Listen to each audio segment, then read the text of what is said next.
कितने क्वेश्चन है? कंप्लीट। बढ़िया, ऐसे ही बढ़ेंगे मास्टर। मेरा भी है इसमें सब्जेक्ट है।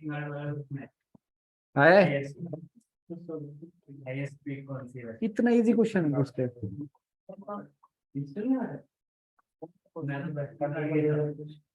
वेस्टर्न घाट पूछा कि ईस्टर्न घाट? हाँ हाँ, चीटिंग कर लो, डिस्कस कर लो। आपने दिया टेस्ट?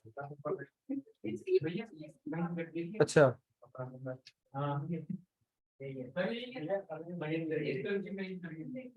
मैं बताऊं क्या इसका? अच्छा, आपने दिया टेस्ट, महेंद्र गिरी है ऑप्शन। बाकी क्या है ऑप्शन में? हाँ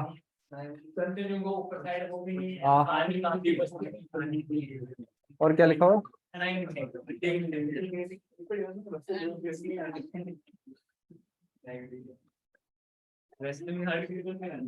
नहीं नहीं नहीं, देखियोगे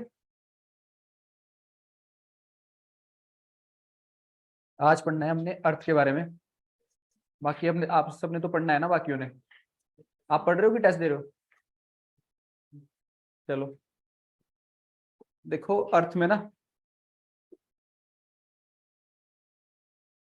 बायोस्फीयर होता है। बायो का मतलब समझते हो क्या होता है? सुना है बायोस्फीयर? बायोस्फीयर क्या होता है? जो कि कंप्राइजेज होता है 3 चीजों का।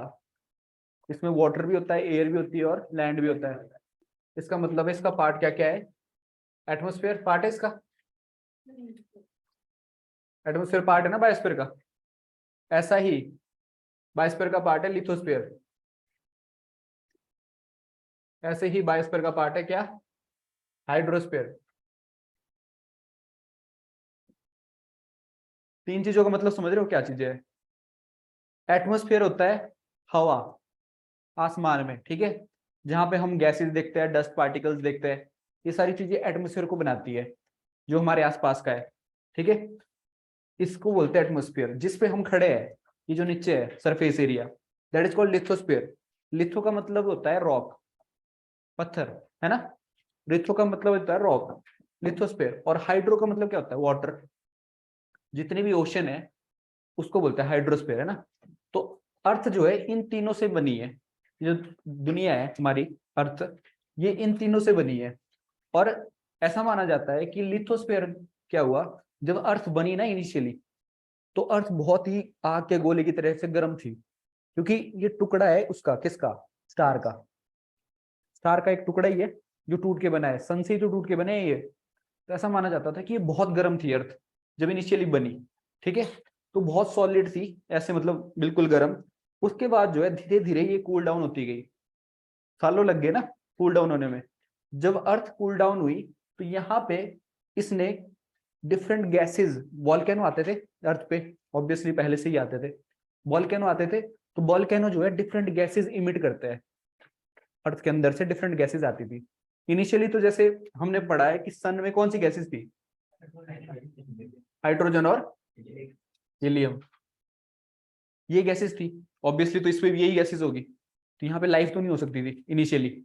लेकिन लेटर ऑन जैसे लिथोस्फीयर में जैसे जैसे वॉल्केनो आए, जैसे जैसे अंदर की एक्टिविटीज तेज होगी, ठीक है, वैसे वैसे डिफरेंट गैसेस इमर्ज हुई, डिफरेंट गैसेस इमर्ज हुई। और उन गैसेस से हमारा क्या बना आज की डेट में जो एटमोस्फेयर है, ठीक है।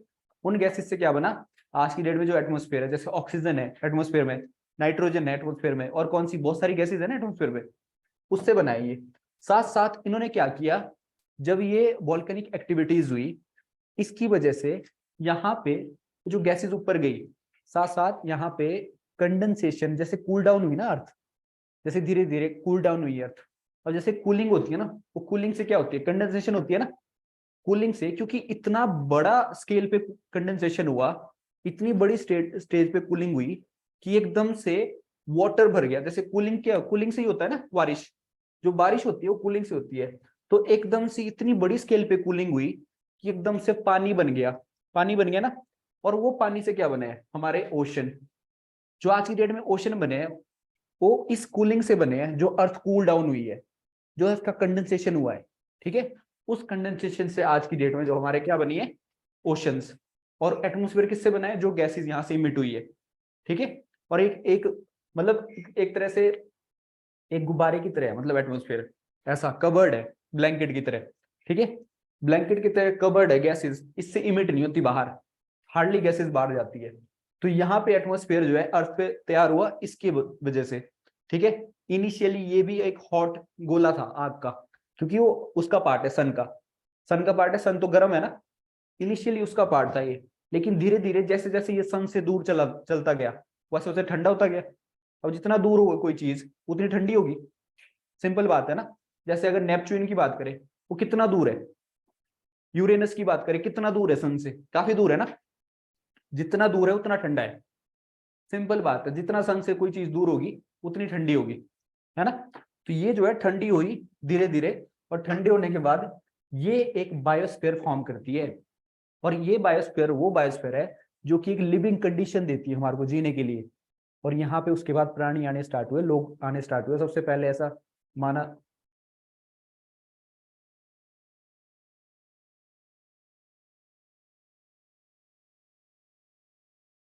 सबसे पहले ऐसा माना जाता है कि यहाँ पे जैसे डायनासोर सुने होंगे आपने, है ना।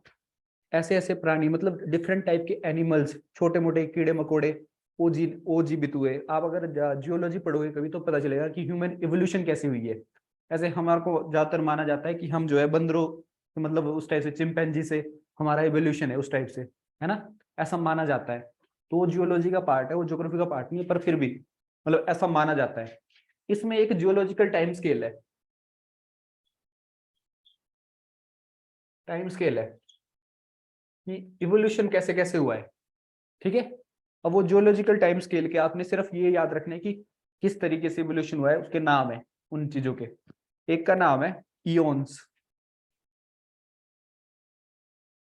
पहला नाम, ये इसको बोलते हैं इयोन्स। ये क्या होता है, ये भी एक मतलब जैसे 100 साल, 1000 साल का पीरियड,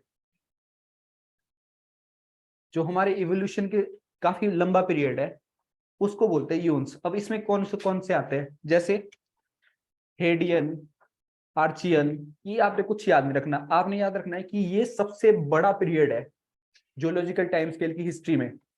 सबसे बड़ा पीरियड को इयोन्स बोलते हैं। अब इसके भी सब पार्ट है, ये जो है सबसे बड़ा पीरियड है, इसके भी सब पार्ट है, फिर उनके फर्दर सब पार्ट है। जस्ट उनके नाम याद रखने हैं। ये सबसे बड़ा है, इससे बड़ा, इससे छोटा कौन सा है, इससे छोटे का नाम है ईरा। एक ईरा होता है ना। इयोन्स के छोटे का नाम है ईरा, उसके सब डिवीजन है ये। जियोलॉजिकल टाइम स्केल में हमारा इवोल्यूशन की बात हो रही है। उसके बाद आता है पीरियड। जैसे आपने सुना होगा कि एक पीरियड था जोरासिक पीरियड, जिसमें फिल्म भी बनी है जोरासिक पार्क, है ना। तो उसके बाद आता है पीरियड। अब उस पीरियड में भी इवोल्यूशन है, इसका सब पार्ट है ये। यून सबसे बड़ा है, इसका सब पार्ट ईरा है, और इसका सब पार्ट पीरियड है, ठीक है। और पीरियड का भी सब पार्ट है, दैट इज इपोच, ठीक है।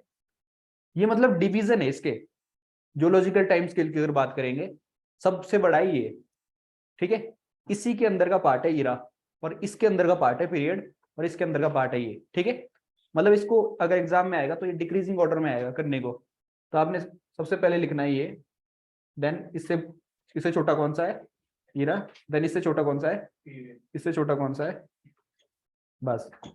ये जियोलॉजिकल टाइम स्केल का डिक्रीजिंग ऑर्डर याद रखना है, ठीक है, इतना ही। उसके बाद बात करते हैं लॉन्गिट्यूड और लैटिट्यूड की। लॉन्गिट्यूड समझते हो क्या होता है? हम्म। और लैटिट्यूड क्या होता है? Horizontal lines. अब ये इमेजिनरी लाइंस है सारी, ऐसी कोई लाइंस एग्जिस्ट नहीं करती प्रैक्टिकली अगर बात करें, लेकिन इमेजिनरी है, अपनी सहूलियत के लिए हमने अच्छी लाइन बनाई है। तो एक सबसे पहले लाइन है जो 0 डिग्री लैटिट्यूड पे है, क्या नाम है इसका? इक्वेटर। ये कितने पे है? 0 डिग्री लैटिट्यूड पे है, ठीक है, इक्वेटोरियल लाइन। पहले तो ये लाइन आपको पता होनी चाहिए कि एक ऐसी लाइन है, इमेजिनरी लाइन है, ठीक है।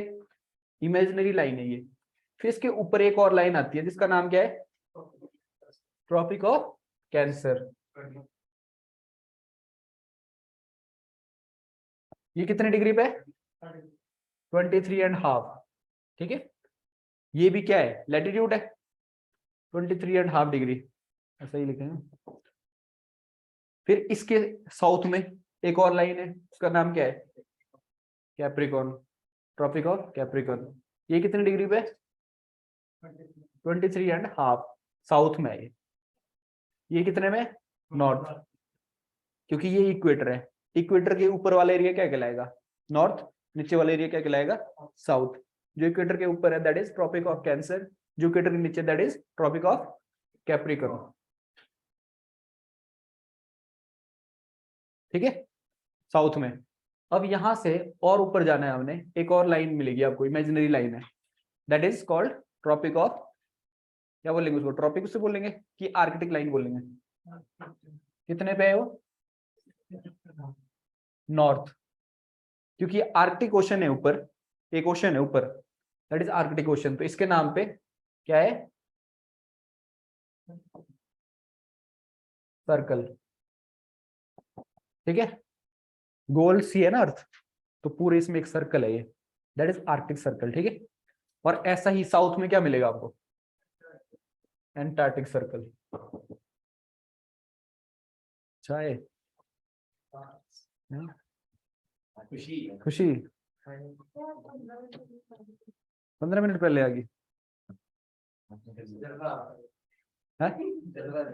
जलवा है, यहाँ भी होगा वहां भी होगा, अब तो सारे जहां में होगा क्या, मेरा ही जलवा। ये साउथ में है, क्या बोलते हैं इसको, अंटार्कटिक सर्कल, ठीक है।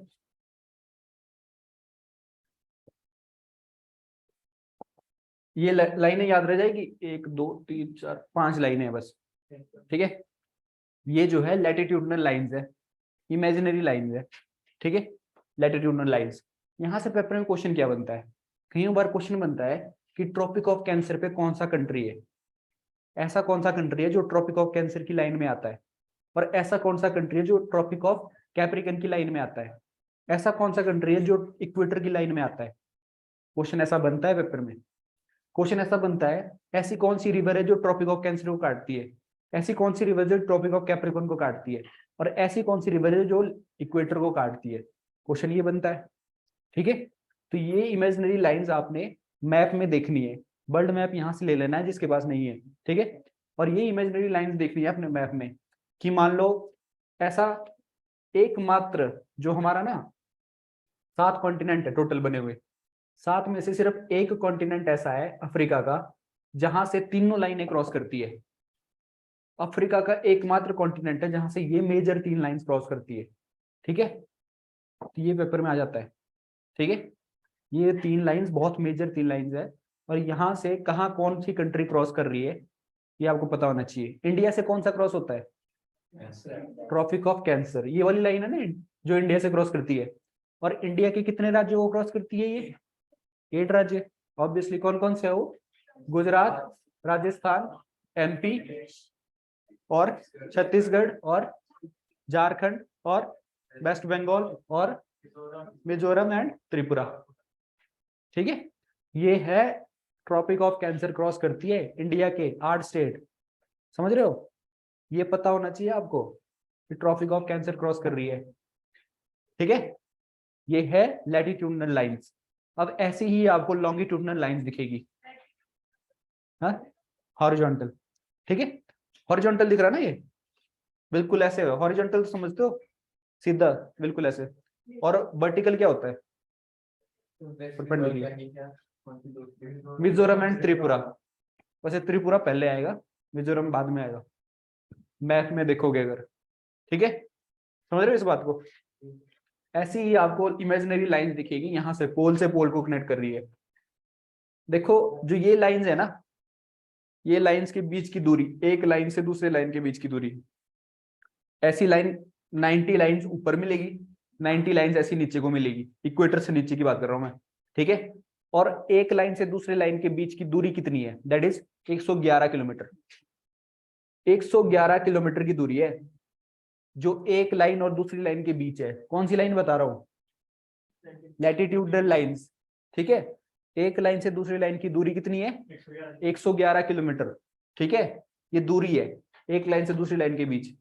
लेकिन अब जब हम ये पढ़ेंगे दैट इज लॉन्गिट्यूडनल लाइंस, ये ना एक पॉइंट से आ रही है। लॉन्गिट्यूडनल लाइन जो है एक पॉइंट से है। ठीक है,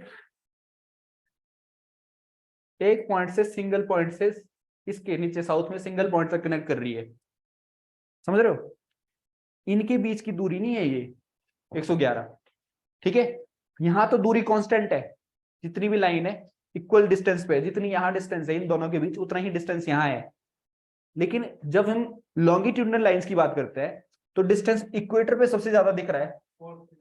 ठीक है, और पोल्स पे क्या हो रहा है? 0। पोल्स पे तो मिल रही है, ये सारी इकट्ठी मिल रही है, लेकिन इक्वेटर पे डिस्टेंस कितना दिख रहा है? मैक्सिमम। ठीक है, कहने का मतलब है कि इन केस पेपर में ऐसा है कि लैटिट्यूडनल लाइंस कौन सी है, उनसे पूछे कि उनके बीच कांस्टेंट डिस्टेंस रहता है, और पूछे लॉन्गिट्यूडनल लाइंस के बीच डिस्टेंस कांस्टेंट नहीं रहता है। या फिर कुछ ऐसा पूछे कि तो जो पोल पे डिस्टेंस 0 हो जाता है उनके बीच और इक्वेटर में मैक्सिमम होता है, तो आपको पता रहना चाहिए कि क्या बात बताई जा रही है। ठीक है, उस बात में। और ये जो है लॉन्गिट्यूडनल लाइंस, इसका रोल क्या है हमारे इसमें लाइफ में? टाइम जोन है ना, जो इंटरनेशनल टाइम जोन है ना,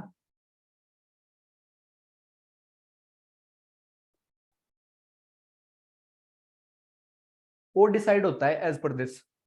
ऐसा माना जाता है कि एक ग्रीन बीच है यहाँ पे जगह है ना, यहाँ मान लो इधर है, इधर वर्ल्ड के ग्रीन बीच जगह है लंदन के पास। लंदन कहाँ है? यूके का पार्ट है ना, ब्रिटेन का पार्ट है। तो ऐसा माना जाता है कि वहां से एक लाइन गुजर रही है, एक लाइन गुजर रही है जो कि 0 डिग्री लॉन्गिट्यूड पे है। ठीक है, ऐसा माना जाता है कि यहाँ पे एक जगह है इंग्लैंड में, इंग्लैंड के उस जगह से एक लाइन गुजर रही है ऊपर से लेकर नीचे तक, आर्कटिक से लेकर अंटार्कटिक तक। ठीक है, और ये जो लाइन है ये 0 डिग्री सेल्सियस है। क्या? लॉन्गिट्यूड की बात हो रही है, 0 डिग्री लॉन्गिट्यूड पे।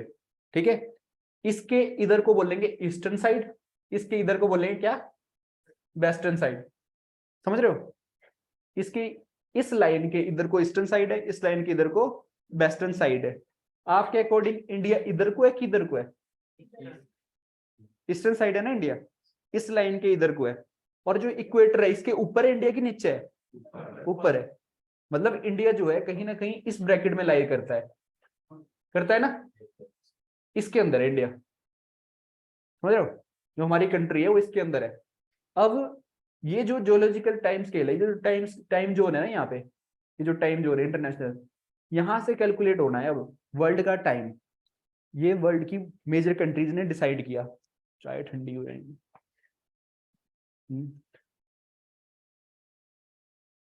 मजा ही नहीं आता ठंडी चाय का, क्या मजा। ये वर्ल्ड की मेजर कंट्रीज ने डिसाइड किया। ठीक है, अब ये मीटिंग हुई थी, आई थिंक एग्जैक्ट डेट तो मुझे पता नहीं है, कि 1984 के करीब मीटिंग हुई थी जिसमें ये डिसाइड हुआ। ठीक है, टाइम स्केल, बस इससे पहले भी हुई होगी, देख लेना। अब ये जो है हर कंट्री का अपना टाइम जोन डिसाइड होने लगा। ठीक है, पहले प्रॉब्लम क्या आती थी? ये प्रॉब्लम आती थी कि अमेरिका में मान लो अभी दिन चल रहा है, इंडिया में, अमेरिका में क्या है? रात है ना। तो उससे अकॉर्डिंग टाइम बैठता नहीं था ठीक से। तो ऐसा हुआ कि अमेरिका के लिए घड़ी अलग बनाई जाए, इंडिया के लिए घड़ी अलग बनाई जाए, चाइना के लिए घड़ी अलग बनाई जाए, यूरोप के लिए घड़ी अलग बनाई जाए। ऐसा ही होना था फिर, क्योंकि दिन और रात में फर्क हो गया ना। क्योंकि अर्थ का रोटेशन और रेवोल्यूशन जो है काफी डिफरेंस मार रहा है, कि कहीं पे दिन चल रहा है, कहीं पे रात चल रहा है, कहीं पे शाम चल रही है, कहीं पे सुबह हो रही है। तो काफी डिफरेंस है। तो इसको डिसाइड करने के लिए कि घड़ी जो है थोड़ा सा टाइम जोन अलग अलग बनाया जाए, बिठाया जाए, कि वहां पे भी टाइम लोग उस टाइम के अकॉर्डिंग एडजस्ट हो सके, जैसा टाइम वहां है, और यहाँ के लोग यहाँ के टाइम की तरह हैबिचुअल हो सके। तो उस वजह से ये डिसाइड किया गया।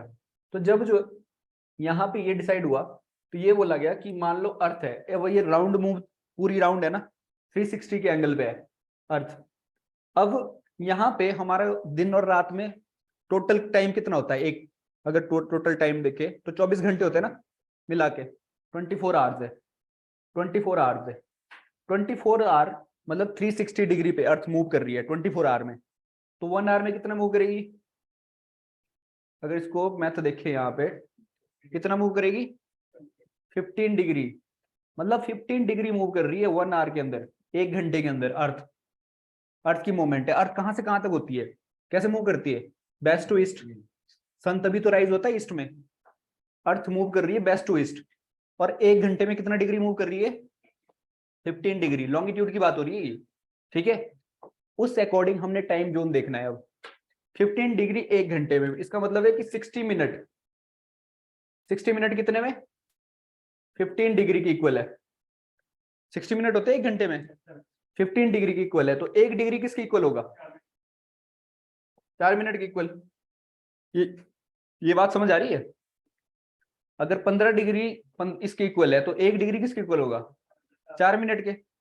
इसका मतलब है कि अगर 1 डिग्री वेरिएशन यहां से यहां लाऊंगा, मैं यहां से यहां लाऊंगा, तो 4 मिनट का फर्क लगना चाहिए टाइम में, है ना। तो उस अकॉर्डिंग कैलकुलेट किया गया।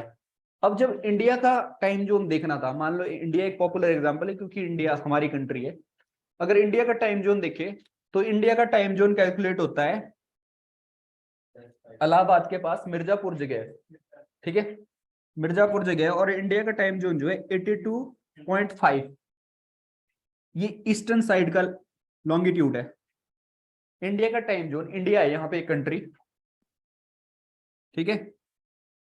मैंने क्या बना दिया इंडिया का, मान लो यही देख लो, इंडिया ऐसा है कुछ, ठीक है। ये है इंडिया। तो इंडिया का टाइम जोन जो है इस लाइन से कैलकुलेट हो रहा है, ठीक है। इस लाइन से कैलकुलेट हो रहा है 82.5 डिग्री ईस्टर्न साइड, जैसे मैंने बोला ईस्ट में है ना इंडिया। 82.5 कहां से कैलकुलेट हो रहा है? 0 डिग्री से। यहां से कैलकुलेट हो रहा है 82.5। तो आगे जाके यहाँ पे कुछ ऐसा है ना, इतने में देखे, तो यहाँ पे इंडिया आता है 82.5। अब उस अकॉर्डिंग हमने ये देखना है कि 82.5 यहाँ पे कैसे करेंगे। तो अगर देखा जाए, जैसे मैंने यहाँ पे बताया था आपको पहले भी, कि अगर 75 डिग्री की बात करें, 82.5 छोड़ दो अभी, आप 75 डिग्री की बात करो। अगर 75 डिग्री में टाइम देखना हो, तो 1 घंटे में कितना फर्क डालती है, या क्या बोलते हैं 15 डिग्री में 1 घंटे का फर्क है ना। तो 75 डिग्री में कितने होना चाहिए? 5 घंटे का। यही है ना कि अगर 15 का 5 गुना करेंगे तो कितना होगा? 75। वैसे इसका भी करना पड़ेगा 5 से, दोनों को 5 से मल्टीप्लाई कर दिया, ये हुए 5 घंटे और ये हुए 75। इसका मतलब है 75 अगर डिग्री ईस्ट होता, अगर कोई कंट्री 75 डिग्री ईस्ट में है, तो कितनी आगे ग्रीन बीच से? 5 घंटे आगे है, ठीक है। और इंडिया कितना है? 82.5। अगर यहाँ पे इसकी बात करें कि 1 आवर में 15 है, अगर इसका हाफ करेंगे तो 30 मिनट कितने में होगा? 15/2 से, है ना। ये कितना हुआ? 7.5। अब ये 7.5 ऐड करना है आपने इसमें 75 में, कितना हुआ? 82.5। 7.5 अगर ऐड कर दिया यहाँ पे मैंने, तो कितना हुआ? 82.5। यही हुआ। इसका मतलब है कि जो ये 7.5 में टाइम लगा, उसको ऐड करना है इसमें टाइम में। अगर 5 घंटे लगे यहाँ पे, इसको ऐड करेंगे तो कितना हुआ? 30 मिनट। समझ रहे हो? इसका मतलब कि 30 मिनट ऐड करने पड़ेंगे मुझे इसमें। और जब हम 30 मिनट ऐड करेंगे, तो कितना आ गया इंडिया ग्रीन बीच के टाइम से? 5 आवर एंड 30 मिनट। ऐसे ही दूसरी कंट्री भी अपना टाइम कैलकुलेट करती है। मान लो लंदन में 12 बजे हो वहां पे ग्रीन बीच में, तो इंडिया में कितने बजेंगे? ठीक है, ऐसे ही कैलकुलेट होगा, क्योंकि इंडिया जो है आगे है उनसे। किससे? लंदन से, इंग्लैंड से। और यहाँ पे न्यू ईयर पहले मनाया जाता है कंपेयर टू दीज कंट्रीज। सबसे पहले न्यू ईयर कहाँ मनता है? कभी देखा है न्यू ईयर मतलब 31 की रात को? सुना है? सबसे पहले कौन सी कंट्री सेलिब्रेट करते हैं न्यू ईयर? ऑस्ट्रेलिया। जो कंट्रीज ईस्ट में है, जैसे जापान है, ऑस्ट्रेलिया है, यहाँ पे सबसे पहले न्यू ईयर मनता है ना, क्योंकि ये जो है कंट्रीज आगे है टाइम स्केल में। टाइम स्केल में ये कंट्रीज आगे है कंपेयर टू इंडिया। समझ रहे हो? फिर आती है इंडिया की बारी, और फिर लास्ट में आती है कहीं अमेरिका की बारी। जब 1 तारीख होता है ना, जब वो शराब पी के हम सो रहे होते हैं, तो उस टाइम जो है अमेरिका में क्या मनता है? न्यू ईयर मनता है, स्टार्ट हो जाता है। कहने का मतलब है कि यहाँ का टाइम जोन पहले है और अमेरिका का टाइम जोन बाद में है। समझ रहे हो, ऐसा क्वेश्चन पूछा जा सकता है। तो आपको पता होना चाहिए कि क्या काम है टाइम जोन का, और ये लॉन्गिट्यूड से कैलकुलेट हो रहा है ना कि लैटिट्यूड से। ठीक है, लैटिट्यूड और लॉन्गिट्यूड समझ आया, समझ आ रहा है ना, बस इतना काम है। इंडिया में 2 टाइम जोन है, इंडिया में एक है, लेकिन ये लिख लो कि किस कंट्री का सबसे ज्यादा टाइम जोन है। फ्रांस के सबसे ज्यादा टाइम जोन है। सबसे, ये लिख लो किस कंट्री के कितने टाइम जोन है। सबसे ज्यादा टाइम जोन किसके है, फ्रांस के, followed by Russia. I think 14 है, ज्यादा है। और फ्रांस की जो है ना, क्या बोलते हैं, एक तो छोटा दिखता है मैप में, दिखता है ना फ्रांस कंपेयर टू दूसरी कंट्रीज है, पर फ्रांस की टेरिटरी बाहर है। फ्रांस की टेरिटरी साउथ अमेरिका में मिलेगी, फ्रांस की टेरिटरी इंडियन ओशन में भी मिलेगी। तो टाइम जोन उस हिसाब से है उनके, हमारा तो इकट्ठा ही है ना सारा इंडिया। अब इंडिया में भी पता है क्या है, इंडिया में प्रॉब्लम ये है कि अरुणाचल प्रदेश में जो सूरज उगता है ना 2 घंटे पहले उगता है कंपेयर टू गुजरात, 2 घंटे का फर्क डालता है। तो ये भी डिस्कशन चल रही है कि कहीं 2 टाइम जोन क्यों ना कर दे। ये डिस्कशन चल रही है। अब जैसे टाइम जोन का फर्क क्या है, मान लो इंडिया में स्कूल कितने बजे लगते हैं, ज्यादातर ऐसा होता है कि 10 बजे स्कूल लगता है। बच्चा जो है कितना होता है, हम तो 10 बजे आते थे स्कूल। है, फिर उसके बाद शायद 9 बजे हो गया, 8:45।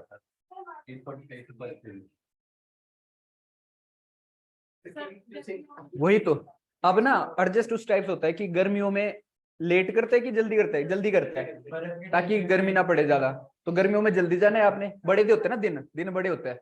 और सर्दियों में थोड़ा ऐसा करता है कि 10 बजे आ जाओ या फिर ऐसा आ जाओ, ऐसा होता है। बर्फ के टाइम में भी एक टीम जाती है। हाँ, क्योंकि ये थोड़ा सा जियोलॉजिकल टाइम स्केल उस हिसाब से भी एडजस्ट नहीं हो पा रहा है, थोड़ी कमियां तो है ना, थोड़ी कमियां है। पर आपको पता होना चाहिए कि मतलब क्या है इसका। ठीक है, ले ली पिक, किसने पिक तो नहीं लेनी थी, बना लिया तो वेल एंड गुड। अब पढ़ना है हमने इंटीरियर ऑफ अर्थ।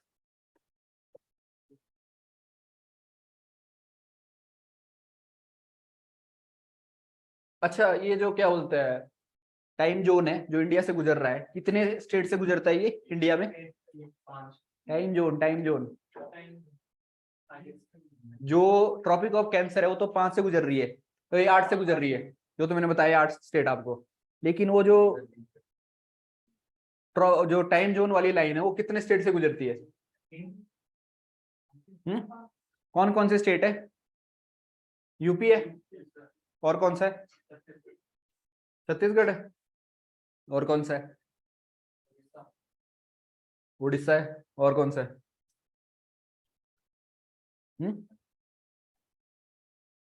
और कौन कौन सी कंट्रीज है, क्या बोलते स्टेट है, झारखंड है, और है कोई, आंध्र प्रदेश। ये नहीं बोलना, मैंने बताया है आपको ये जब मैंने पढ़ाया ये। ठीक है, तो ये आपको 5 स्टेट याद होने चाहिए जहां से कौन सा गुजरता है, हमारा टाइम जोन गुजरता है, मिर्जापुर वाला। ठीक है, यूपी वाला। हाँ, पढ़ाया है मैंने। यूपी हो गया, झारखंड हो गया, और छत्तीसगढ़ हो गया, उड़ीसा हो गया, और आंध्र प्रदेश हो गया। ठीक है, ये टाइम स्केल, वो जो टाइम जोन गुजरता है हमारा, एक ही तो टाइम जोन है। ठीक है, ठीक है ना। आप देखो इंटीरियर ऑफ अर्थ, अर्थ के इंटीरियर की स्टडी करनी है।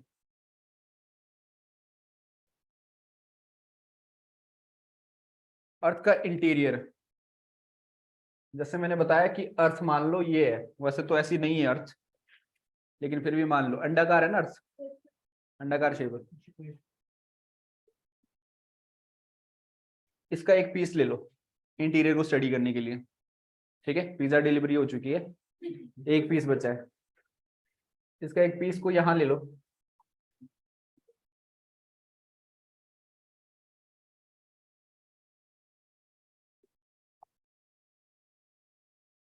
यही पीस है, यहाँ बना दिया।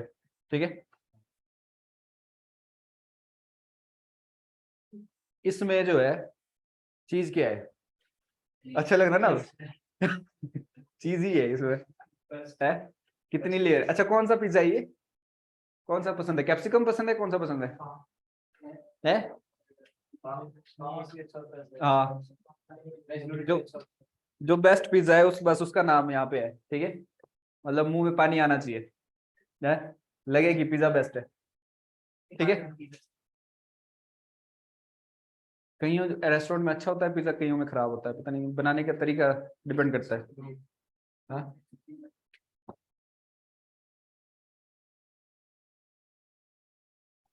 देखो, ये इंटीरियर ऑफ अर्थ है और इसका एक पीस है। क्वेश्चन आया था लास्ट प्रीवियस वन में, हम्म। if it is 10 a.m. at Greenwich Mean Time, then what will be the time at 90 degree east longitude?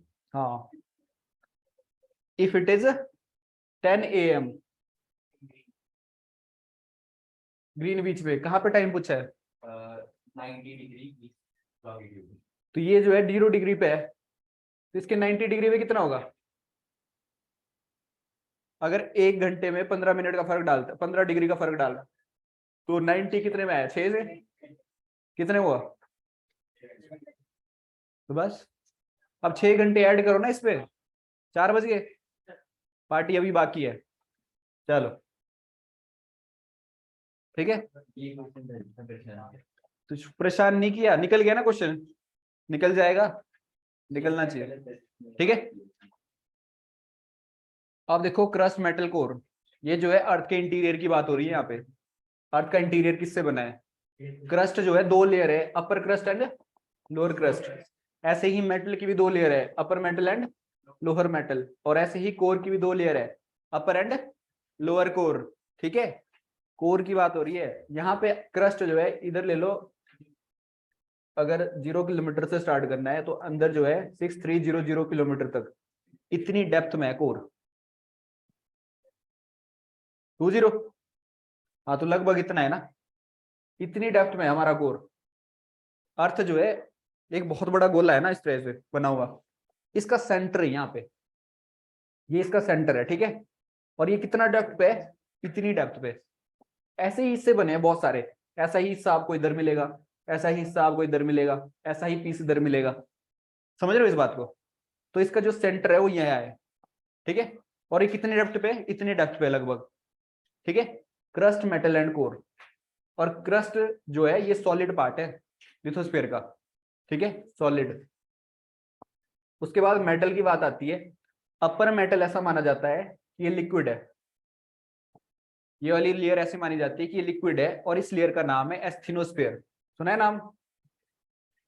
मैंने बताया था, हाँ।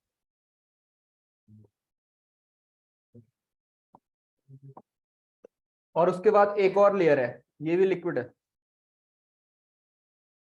आधी छोड़नी पड़ती है, ले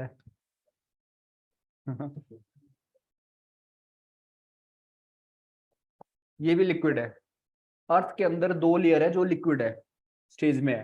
वैसे तो अर्थ ऐसा है ना, सॉलिड मास दिखता है, लेकिन अर्थ के अंदर भी लिक्विड मैग्मा है भरा हुआ। अर्थ के अंदर भी ऐसी लेयर्स है जो लिक्विड है। डिपेंड करता है कि मिनरल किस मिनरल से बनी है वो, डिपेंड करता है कौन सी प्रॉपर्टी होल्ड करती है वो, ठीक है। ये है, इसको बोलते हैं एस्थेनोस्फीयर, और ये भी लिक्विड है। अब इनके बारे में हमें पता कैसे चला ये लिक्विड है ये सॉलिड है? अर्थ का इंटीरियर है ना ये, किन से पता चला? पहले तो इसको बना लो, अगर बना बना सकते हो तो बना, बना रहे हो? बना लिया? इसको ऐड करना है मैंने, क्योंकि इसमें कुछ,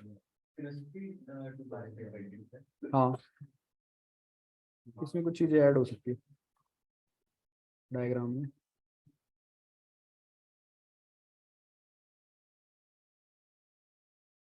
ये बना लिया ना? इसमें देखो हमें इंफॉर्मेशन किसने दी है इसके बारे में कि ऐसा है, तो 2 टाइप के सोर्सेज है। कौन कौन से सोर्सेज है? डायरेक्ट सोर्स और इनडायरेक्ट सोर्स। अर्थ के बारे में इंफॉर्मेशन कैसे दी कि ये चीज है बनी हुई अर्थ के अंदर, ठीक है, जो ये डायग्राम है। तो डायरेक्ट सोर्स कौन कौन से, लिखो उनके नाम। डायरेक्ट सोर्स में drilling, deep sea drilling, drilling होती है ना। क्या होती है ड्रिलिंग?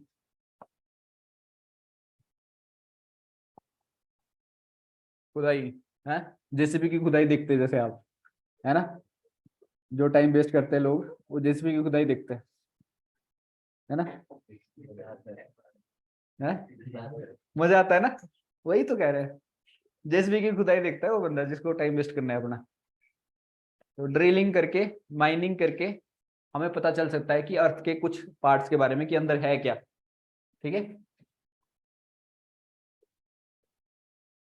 जो तो चला रहा है उसको तो कमाई मिल रही है ना, लेकिन देखने वाले अलग है, देखने वाली पॉपुलेशन ज्यादा है, मनोरंजन हो जाता है ना। जैसे टीवी पे जो तो भाषण दे रहा है टीवी पे उसको तो मिल रहे पैसे, लेकिन देखने वाले ऐसे नमूने जिनको पता ही नहीं है कि क्या चल रहा है, फिर भी वो इंजॉय कर रहा है, अरे बोल तो रहा है कुछ, है इंजॉय, वही तो। ड्रिलिंग करके, माइनिंग करके आपको पता चल सकता है डायरेक्ट सोर्स क्या, किसके बारे में, अर्थ के बारे में। वॉल्केनो आ जाए तो, और कुछ साल बाद ठंडा हो जाए तो, ये भी एक डायरेक्ट सोर्स है। वॉल्केनो जो अपने साथ नई मिट्टी लाता है नीचे से, अर्थ के अंदर से, और कुछ साल बाद वो ठंडा हो जाएगा, उसको स्टडी कर लो, तो एक डायरेक्ट सोर्स बनता है इंफॉर्मेशन का कि अर्थ के अंदर है क्या, है ना। उसके बाद जो मेटियोर्स आते हैं, मैंने आपको बताया थे 3 टाइप के होते हैं, एक होते हैं मिट्योराइट, एक होता है मिट्योर, एक होता है मिट्योराइट। पता है ना कौन कौन से। मिट्योराइट कौन से होते हैं, जो बाहर है, और मिट्योर कौन से होते हैं, जो एटमोस्फेयर में, फॉलिंग स्टार बोलते हैं, जो टूटता हुआ तारा। और उसके बाद मिट्योराइट जो हिट करते हैं, और जो हिट करते हैं उनकी स्टडी होती है। क्या कर रहे हो तुम, महफिल जमा रखी है, पॉपकॉर्न लाऊं मैं तुम्हारे लिए, बड़ी महफिल लग रही है, पॉपकॉर्न की जरूरत नहीं है। वाह, टेस्ट चल रहा है कि क्या चल रहा है, पॉपकॉर्न की है, कर तो टेस्ट ही रहे, कर ही नहीं है तो रहने दे उसको फिर, ऐसे डिस्कशन से नहीं होना चाहिए टेस्ट, अगर आता है तो ठीक है, नहीं आता है तो रहने दो। इनडायरेक्ट सोर्सेज देखो कौन कौन से हो सकता है, इनडायरेक्ट सोर्सेज।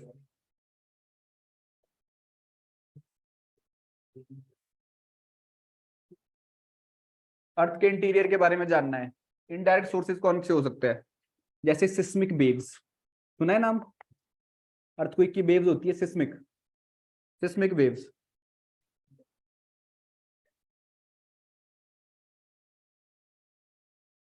इनडायरेक्ट सोर्स, ठीक है, इसमें भी बताऊंगा कौन कौन सी वेव्स होती है।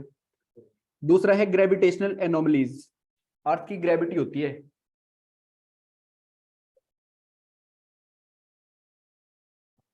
एनोमलीज, जो उसमें इश्यूज आते हैं ग्रेविटेशन में, ठीक है।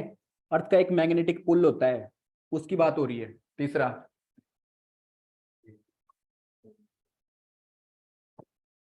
मैग्नेटिक पुल होता है अर्थ का, ठीक है, ये जो है हमें अर्थ के बारे में इंफॉर्मेशन देता है कि अर्थ है क्या अंदर से, ठीक है।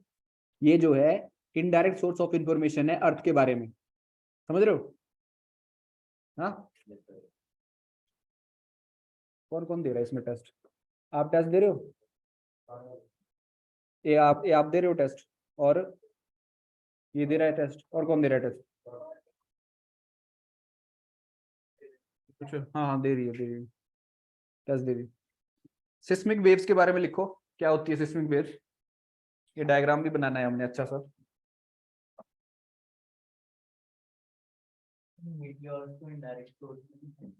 कईयों बुक्स में होता है इनडायरेक्ट सोर्स, वैसे डायरेक्ट सोर्स में आना चाहिए, कईयों बुक्स में होगा। अब जैसे नीचे मिट्योर्स आएगा ना, तो डायरेक्ट कांटेक्ट में आ सकता है ना वो हमारे, इन केस, है ना, उसकी बात हो रही है।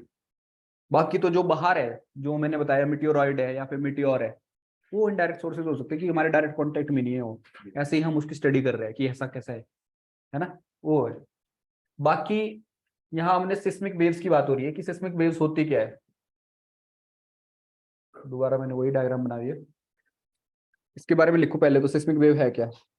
Seismic wave are the waves of energy, seismic waves are the waves of energy caused by the sudden break of earth। Obviously जब सडनली अर्थ में ब्रेक आ जाता है, सडनली अर्थ का कोई पार्ट टूट जाता है, किसी भी टाइप की डिस्प्लेसमेंट आती है तो सिस्मिक वेव जनरेट होती है ना, अर्थ की वेव्स है।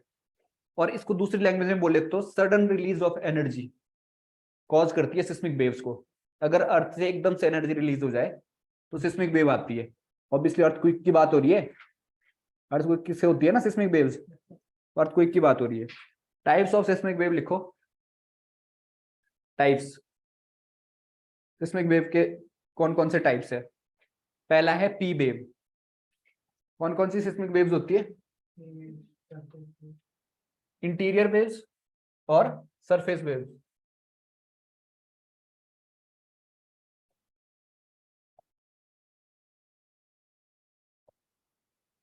इंटीरियर की बात हो रही है और सरफेस एक्सटीरियर की बात हो रही है। इंटीरियर में दो टाइप की होती है, एक होती है पी प्राइमरी वेव्स, एक होती है एस सेकेंडरी वेव्स, और सरफेस वेव को बोलते हैं एल वेव, लव वेव। ठीक है, इंटीरियर और एक्सटीरियर दो टाइप के है।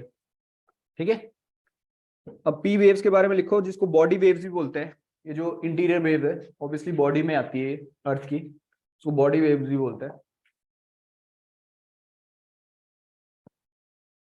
पी वेव्स की बात करते हैं कि पी वेव्स है कौन सी, और ये वेव्स है क्या। मान लो यहाँ पे अर्थक्वेक आया तो इसका एपिसेंटर यहाँ है, ठीक है, ये इसका कोर है, और यहाँ पे अपर कोर की बात हो रही है। यहाँ से ये वेव्स ट्रेवल करेगी और यहाँ जाएगी, यहाँ से वेव ट्रेवल करेगी यहाँ जाएगी, यहाँ से ऐसे ही वेव यहाँ जाएगी, यहाँ से ऐसे ही वेव यहाँ जाएगी। इस टाइप से वेव चलती रहेगी आगे, और इस टाइप से चलती रहेगी, इस टाइप से चलती रहेगी, और कुछ वेव जो है यहाँ से एंट्री करेगी अंदर,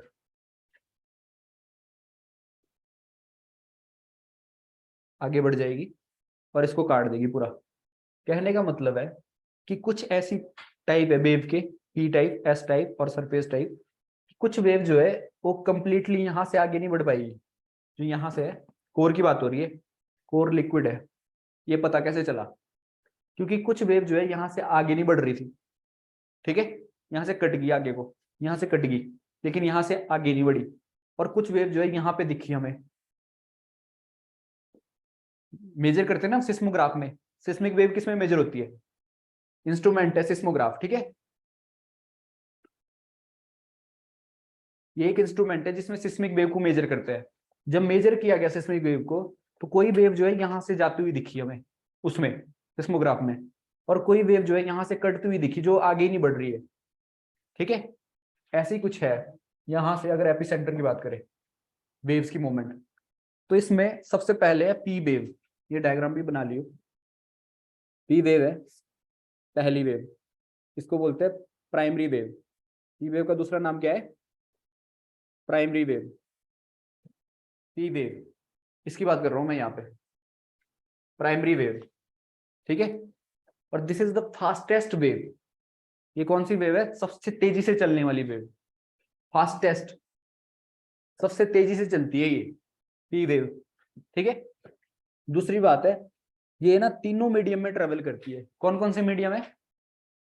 तीन टाइप के मीडियम होते हैं ना, एक होता है सॉलिड, एक होता है लिक्विड, और एक होता है गैसियस। पता है ना तीन मीडियम तो? सॉलिड क्या होता है, लिक्विड क्या होता है, गैस क्या होता है। मान लो क्या होता है, वाटर की बात करते हैं, वाटर सॉलिड कैसा होगा? आइस होगा। गैसेस तो इवेपोरेट हो जाएगा ना, वाटर वेपर में बदल जाएगा। तो ये तीन मीडियम की बात कर रहा हूं मैं। जो प्राइमरी वेव है वो तीनों मीडियम में ट्रेवल करती है। किस किस में? सॉलिड में, लिक्विड में, गैसेस में। लेकिन इनकी स्पीड जो है इन तीनों वेव से सबसे तेज है प्राइमरी की। इसमें भी, इसी के अंदर भी सॉलिड में सबसे तेज चलती है प्राइमरी वेव, सॉलिड के अंदर सबसे तेज चलती है, फिर उसके बाद लिक्विड आएगा, फिर उसके बाद गैसेस आएगा। कहने का मतलब है कि अगर अर्थ के अंदर कोई पार्ट सॉलिड है, कोई पार्ट सॉलिड है अर्थ के अंदर, अर्थ है ना ये, इसके अंदर अगर कोई पार्ट सॉलिड है तो वहां से बहुत तेजी से गुजरेगी। कौन सी वेव? Primary wave. और अगर लिक्विड पार्ट है कोई, वहां से स्लोली गुजरेगी। अगर गैसियस पार्ट होता अर्थ के अंदर तो और स्लोली। ठीक है, ये कह रहा हूं। ये प्रॉपर्टी किसकी है? पी वेव की। दूसरी प्रॉपर्टीज देखो इसकी, इसका दूसरा नाम है लॉन्गिट्यूडनल वेव्स। ये ना लॉन्गिट्यूडनल वेव्स है। लॉन्गिट्यूडनल समझते हो क्या होता है? दो टाइप की वेव्स होती है, एक होती है ट्रांसवर्स वेव, एक होती है लॉन्गिट्यूडनल वेव्स। ट्रांसवर्स वेव होती है जो वर्टिकल चलती है, ऐसे चलती है, जैसे इलेक्ट्रोमैग्नेटिक वेव्स सुने नाम, रेडियो वेव्स के नाम सुने, यूवी रेज के नाम सुने, इंफ्रारेड है, गामा रेज है, ये सारी इलेक्ट्रोमैग्नेटिक वेव्स है। ऐसे ही वेव्स आती है जैसे साउंड वेव, सुना है नाम? साउंड वेव है और चलती है, लेकिन वो लॉन्गिट्यूडनल वेव है ना कि ट्रांसवर्स, ठीक है। वैसी ही वेव है ये भी, जो पी वेव है ये लॉन्गिट्यूडनल वेव है, ये याद रखना, कई बार पूछा जाएगा। पी वेव जो है लॉन्गिट्यूडनल वेव है, ठीक है। उसके बाद इसका एक शेडो जोन है पी वेव का, हर इन दोनों का जो बॉडी वेव है इन दोनों का एक शेडो जोन है। शेडो जोन कौन सा होता है? ऐसा जोन जहां से वो ट्रेवल नहीं कर सकती, उसको बोलते हैं शेडो जोन, ठीक है।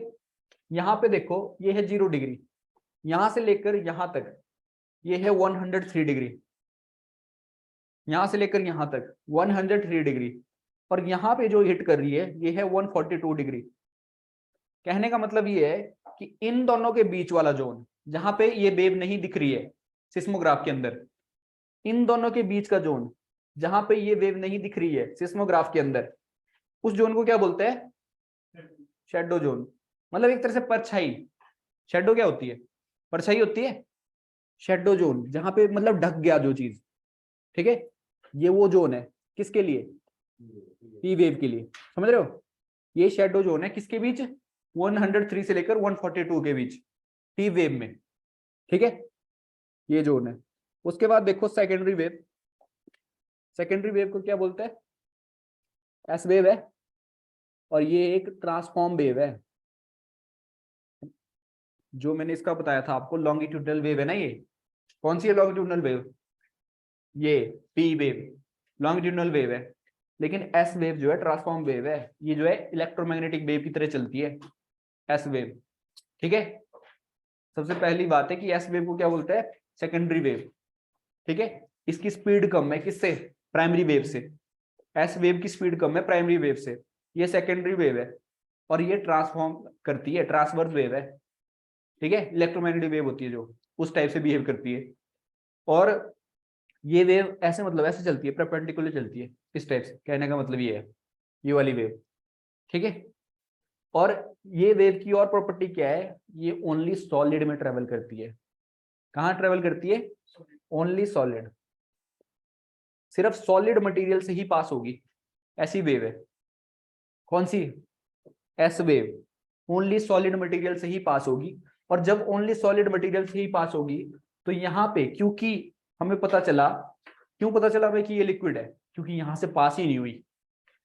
कहने का मतलब है कि ये जो है पास ही नहीं हुई यहाँ से, एस वेव। और ये कहाँ से पास होती है? Only solid. इसका मतलब है कि अंदर लिक्विड है, कहने का मतलब ये है। तो हमें जब लिक्विड का पता चला अंदर, अर्थ के अंदर, ये जो है एस वेव सिर्फ यहां से यहां तक आ रही थी, और यहां से यहां तक आ रही थी, यहां से आगे नहीं आई, ठीक है। तो इसका शेडो जोन कितना हुआ?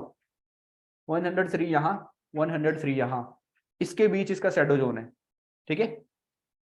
कितना शेडो जोन है इसका? 103 दिस साइड, 103 दिस साइड, यहां से यहां तक, ठीक है। ये सारा एरिया इसका शेडो जोन कहलाता है, किसका?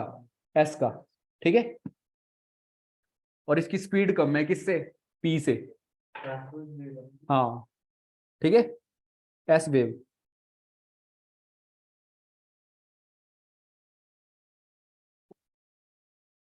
ठीक है, अब अगला करते हैं, that is surface wave. Surface wave कौन सी है? ये एक्सटीरियर वेव है। ये वो वेव है जो हमारे सरफेस के ऊपर चलती है जब अर्थक्वेक आता है ना, तो ये वो वेव है जो बिल्डिंगों को गिराती है, ये वो वेव है जो लोगों को मारती है, ये वो वेव है जो सबसे खतरनाक है। कहने का मतलब है कि मोस्ट डेंजरस वेव कौन सी है? Surface wave. ऐसी वेव जो हमारे सरफेस के ऊपर चल रही है, ऐसे चलती है और बिल्डिंगें गिरा देती है, ट्रकें पलटा देती है, ऐसी ऐसी वेव है। कहने का मतलब ये है कि मोस्ट डिस्ट्रक्टिव वेव कौन सी है? S wave. सरफेस जब अर्थक्वेक आता है तो 3 टाइप की वेव्स आती है, उसमें से सबसे डिस्ट्रक्टिव वेव है ये, क्योंकि ये सरफेस पे चल रही है। और दूसरी बात है, इसकी स्पीड कम है, किससे? इससे भी और इससे भी। स्पीड कम है किससे, प्राइमरी से सेकेंडरी से, लेकिन डिस्ट्रक्शन ज्यादा है, डिस्ट्रक्शन ज्यादा है दोनों से, ठीक है। एस वेव, और ये सरफेस पे चलने वाली वेव है, जो सरफेस पे चलती है, ठीक है। और ये तब आती है पहले बॉडी वेव आ चुकी होती है, क्योंकि स्पीड ज्यादा है उनकी, ये लेट आती है, ये लेट आती है और लेट। हाँ, एल वेव इसका दूसरा नाम है, सरफेस वेव का, लव वेव, ठीक है, इसी का नाम है वो, ठीक है। क्या कैरेक्टरिस्टिक्स ये है कि इसकी स्पीड कम है कंपेयर टू बॉडी वेव। दूसरी बात है ये मोस्ट डिस्ट्रक्टिव वेव है, ठीक है। अर्थक्वेक की सबसे बड़ी डिस्ट्रक्टिव वेव यही मानी जाती है, लव वेव है। और इसका मोमेंट जो है जिग जैग होता है, जिग जैग समझ तो, जिग जैग मोमेंट इस टाइप से, मतलब कंफ्यूजिंग मोमेंट है कहीं पे भी। और जहां इसका एपिसेंटर आया और इसके आसपास के जोन हुए, वहां तो सबसे ज्यादा तबाही मचाएगी, है ना, वही है। ये बना लिया था।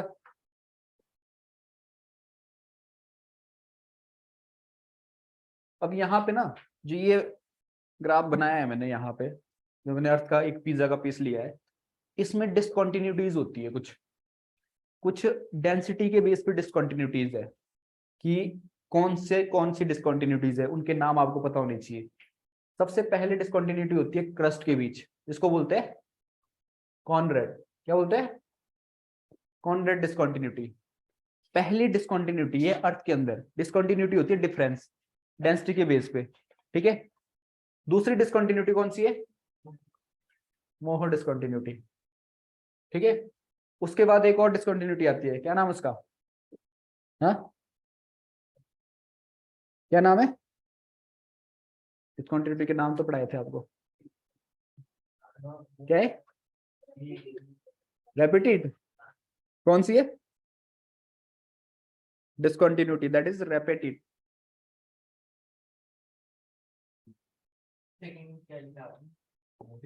मोहे डिसकंटिन्यूटी। ये साइंटिस्ट है जिन्होंने डिसकंटिन्यूटी को डिस्कवर किया, उन्हीं के नाम पे है। इसको मोहो भी बोलते हैं, अगर बोलेंगे मोहो, पूरा नाम क्या है इसका, पूरा नाम बोलेंगे मोहो रोबिक, ठीक है। मोह से याद रखना है, मतलब मोहो रोबिक डिसकंटिन्यूटी। ऐसी एक और डिसकंटिन्यूटी दैट इज रेपेटाइट, रेपेटी डिसकंटिन्यूटी, ठीक है। ये डिसकंटिन्यूटी किसके बीच है, अपर एंड लोअर मेटल के बीच। ये लोअर मेटल है, ये लिक्विड है ना ऊपर वाला, तो ये लोअर मेटल है, ये अपर मेटल है, ये लिक्विड है, अस्थिनोस्फेयर बोलते हैं इसको। अपर एंड लोअर मेटल के बीच की डिसकंटिन्यूटी कौन सी है, रेपेटाइट, रेपेटिट।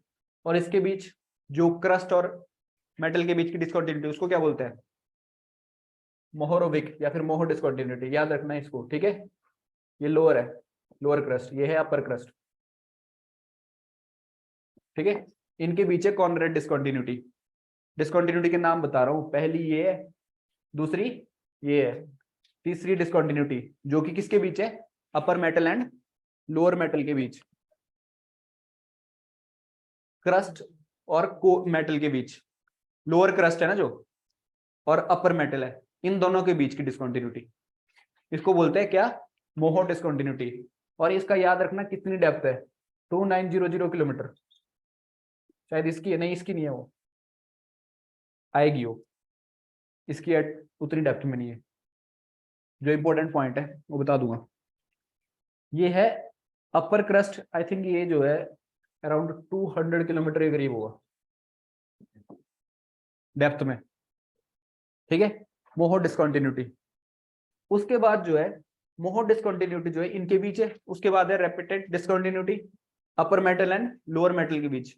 अब मेटल और कोर के बीच, जो लोअर मेटल है और अपर कोर है, इसके बीच एक इंपॉर्टेंट डिसकंटिन्यूटी है जो पेपर में आती है, क्या नाम है उसका, गुटेनबर्ग डिसकंटिन्यूटी।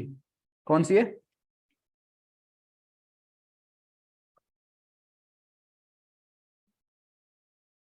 ये डिसकंटिन्यूटी पेपर में आती है, ठीक है। और मैच करने में भी आएगी डिसकंटिन्यूटी कि कौन सी किसके बीच है। ये कंफ्यूजिंग है। हाँ बता दूंगा। ये 2900 किलोमीटर है की डेप्थ पे है butane word discontinuity. And the last discontinuity is कौन सी है? Lehman discontinuity. ठीक है, लेहमैन डिसकंटिन्यूटी। अब ये जो है 5 डिसकंटिन्यूटी है, कौन कौन सी है? पहली है कौन सी है? कोरेंट, याद रखना ये किसके बीच है? अपर एंड लोअर क्रस्ट के बीच। दूसरी कौन सी है? मोहोरोबिक, किसके बीच है? Lower crust and upper metal. ठीक है, इनके बीच है। तीसरी कौन सी है? रेपेटेड, ये किसके बीच है? अपर मेटल एंड लोअर मेटल। ठीक है, और चौथी कौन सी है? गुटेनबर्ग। अब गुटेनबर्ग जो है, इससे याद रखना, गुटेनबर्ग पहली प्रेस है वर्ल्ड की, पहली प्रेस जहां पे न्यूज़पेपर बनने स्टार्ट हुए, गुटेनबर्ग है वो, वर्ल्ड हिस्ट्री की। ठीक है, गुटेनबर्ग डिसकंटिन्यूटी, ये किसके बीच है? Lower metal and upper core के बीच। और उसके बाद लास्ट में कौन सी है? लेहमैन डिसकंटिन्यूटी, ये किसके बीच है?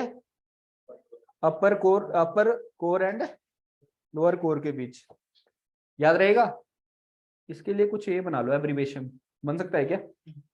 CMRGL, CM रोज घर L लग गए कुछ